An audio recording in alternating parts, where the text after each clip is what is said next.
अस्सलाम वालेकुम ख़वातीन हज़रात, मैं हूं आपका मेज़बान सुमैर। तो आज के नए प्रोग्राम में हम आपको खुशामदीद कहते हैं। दोस्तों, इस बात का मुझे 100% यकीन हो गया है कि बॉलीवुड इंडस्ट्री पाकिस्तान का नाम लिए बगैर चल ही नहीं सकती। पाकिस्तान के खिलाफ प्रोपेगेंडा करके कोई फिल्म बनाकर पाकिस्तान को बुरा दिखाकर अपनी मासूम आवाम को बेवकूफ़ बनाकर वो पैसे कमाते हैं, और ये एक बार नहीं कई बार हो चुका है। और जब उनको लगता है कि हम इतने बड़े बड़े बजट की मूवीज़ बना चुके हैं, उसमें हम इतना पैसा लगा चुके हैं, उसमें हम इतनी फाशी दिखा चुके हैं, इतने ठुमके दिखा चुके हैं, इतने गंदे सीन्स डाल चुके हैं, उसके बावजूद फिल्म बिजनेस नहीं करती, तो फिर क्या करते हैं वहाँ की गवर्नमेंट और वहाँ के लोग बैठकर सोचते हैं कि पाकिस्तान के खिलाफ कोई फिल्म बनाते हैं जिससे हम खूब पैसा कमाएंगे।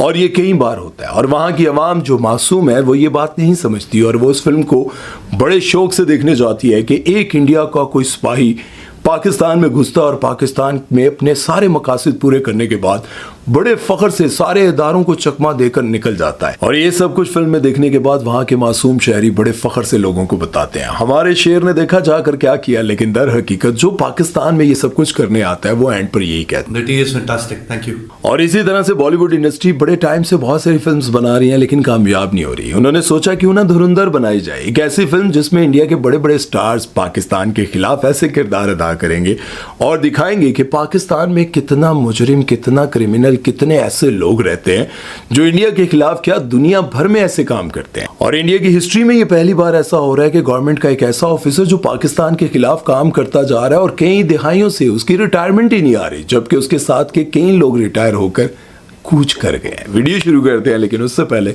आप दोस्तों से गुजारिश है कि इस वीडियो को शुरू से लेकर एंड तक देखिएगा, और अगर अच्छी लगे तो इसे शेयर करना मत भूलिएगा। फिल्म धुरंधर में अर्जुन रामपाल मेजर इकबाल का किरदार अदा करें बकौल इंडिया वालों के। ये मास्टरमाइंड थे 26/11 के हमलों के। मेजर इकबाल को दुनिया भर में बुरा साबित करने वाले इंडियंस थे, और 2011 में अमेरिका ने 14 अरेस्ट वारंट जारी किए थे जिसमें मेजर इकबाल का नाम बेशामिल था।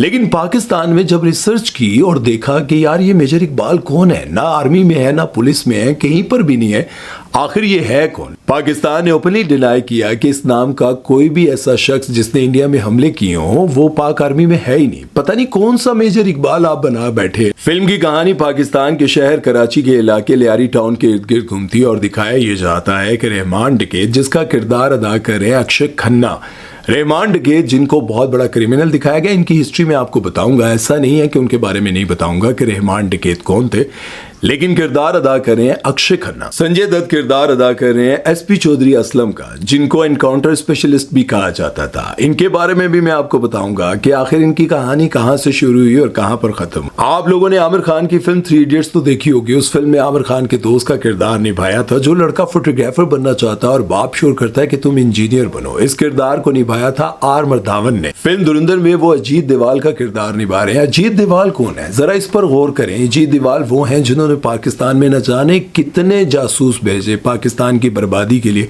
वो दिन रात कोशिशें करें। आपको पता है अजीत देवाल न जाने कब के रिटायर हो चुके होते, लेकिन वो अपनी जॉब का समझ लें कि 3रा टेन्योर पूरा करें। उनकी रिटायरमेंट न जाने कितने साल पहले हो चुकी होनी थी, लेकिन पाकिस्तान के खिलाफ प्रोपेगेंडे करने, पाकिस्तान को खराब बर्बाद करने के लिए वो दिन रात मेहनत कर रहे हैं, इसलिए उनको रिटायरमेंट नहीं मिल रही। और ये इंडिया की तारीख में पहली बार हो रहा है। और इनका ओहदा क्या है, ये करते क्या है? ये इंडियन नेशनल सिक्योरिटी एडवाइजर है, और इन्होंने पाकिस्तान के खिलाफ इतने बड़े बड़े कारनामे किए हैं, इंडिया की नजर में इतने अच्छे काम किए हैं कि इनको रिटायरमेंट नहीं मिलनी चाहिए। और रणवीर सिंह को दिखाया जाएगा इस फिल्म में, वो पाकिस्तानी झंडे को उठाकर लियारी के इलाके में घूम रहे हैं और पाकिस्तान से मोहब्बत का इजहार कर रहे हैं। बेसिकली वो एक जासूस का किरदार अदा करें, और जासूस उन्होंने अपना एक ऐसा दिखाया है जिसने ये साबित किया हुआ है इंडिया में जाकर कि मैंने पाकिस्तान में बड़े बड़े कारनामे किए हैं। और उनका नाम है मेजर मोहित शर्मा।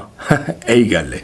ਤੁਸੀਂ ਉਹ ਵੱਡੀ ਮੁੱਛਾਂ ਵਾਲੇ ਕੋਲ नहीं पूछा पाकिस्तान जान दा अंजाम की हुंदा है। That is fantastic, thank you। अच्छा, इस फिल्म में हमारे पाकिस्तान के बहुत सारे ऐसे किरदार दिखाए गए हैं जो क्रिमिनल्स थे, कुछ हीरोज थे। इस पर हमें फिल्म बनानी चाहिए थी।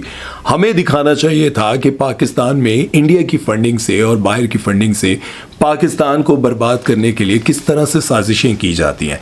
लेकिन पाकिस्तान हमेशा ये सोचता है कि यार किसी को क्यों बदनाम करे, किसी के खिलाफ हम क्यों ऐसी फिल्म्स बनाएं? हमारे जितने बड़े स्टार्स हैं वो कैसी फिल्म्स बनाते हैं, पंजाब नहीं जाऊंगी, लंदन नहीं जाऊंगा, लव गुरु और इस तरह की मूवीज बनाते हैं। लेकिन भारत में हमेशा पाकिस्तान के खिलाफ हमेशा मनगढ़ंत कहानियां बना बना कर पाकिस्तान के खिलाफ बहुत सारी साजिशें कर करके मासूम आवाम को बदजन किया जाता है और उनको बताया जाता है कि पाकिस्तान हमारा दुश्मन है, जबकि पाकिस्तान में जितनी भी फिल्म्स बनती हैं वो सब आपके सामने। और बॉलीवुड में यानी कि भारत की फिल्मों में ये सिलसिला पहलगाम वाक़ये के बाद धड़ाधड़ शुरू हो गया और धड़ाधड़ वो पाकिस्तान के खिलाफ फिल्म्स बनाते जा रहे हैं।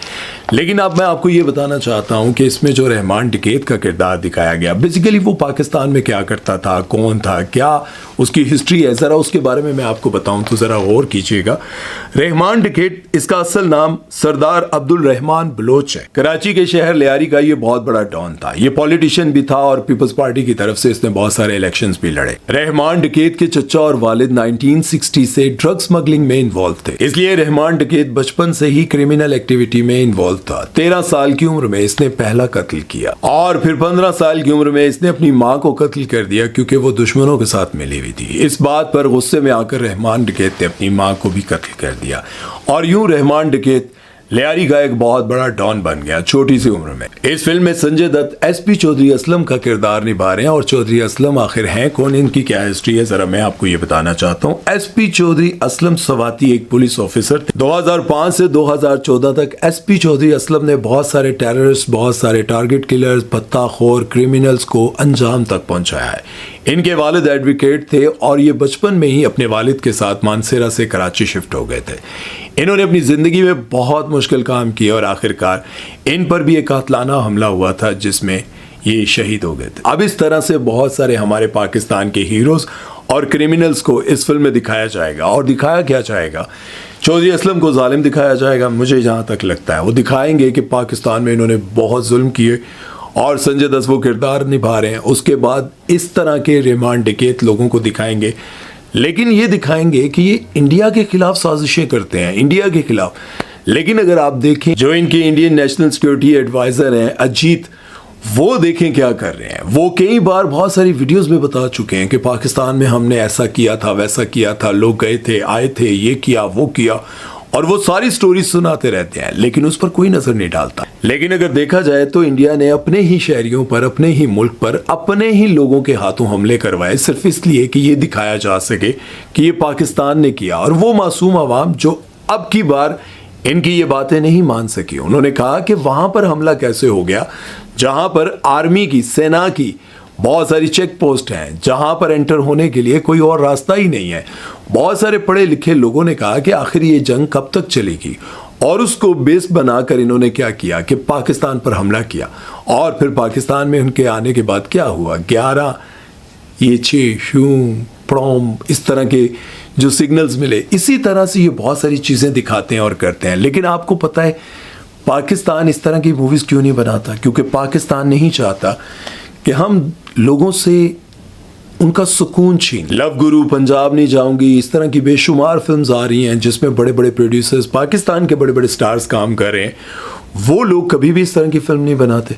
लेकिन इंडिया की जो फिल्म इंडस्ट्री है वो पाकिस्तान पर प्रोपेगेंडा किए बगैर चलती नहीं है। आप देखिए उनकी कितनी फिल्म्स आई और गई, पता ही नहीं चला। लेकिन जिस फिल्म में ये दिखाया जाता है कि पाकिस्तान हमारा दुश्मन है, वो मासूम आवाम, जो छोटे छोटे बच्चे अभी बड़े हो रहे हैं, उनके दिलों में, दिमागों में ये चीज़ें डाली जा रही हैं।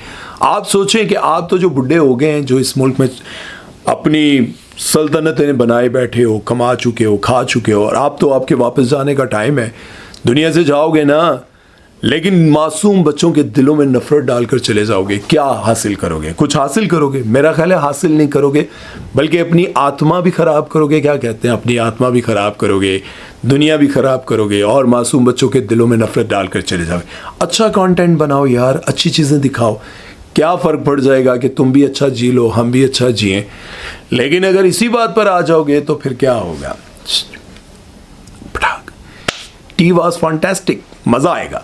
आप लोग बताएं कि अगर आपने ये फिल्म देखनी है या देखेंगे तो आपको क्या लगता है कि आपको ये नज़र आएगा कि पाकिस्तान को ये अच्छा दिखा रहे हैं?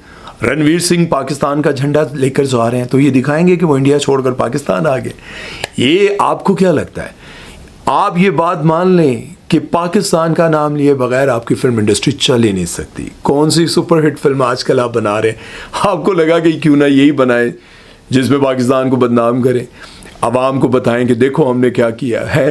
अवाम इतनी सादी अवाम पूछे ना वो किधर गए छे राफेल है, वो मूंछों वाला किधर गया है, ज़रा पूछो। एक और हमारे पास अक्षय खन्ना मौजूद है अक्षय खन्ना वाली, वो भी आया था अक्षय खन्ना बन के, वापस नहीं गया अभी तक।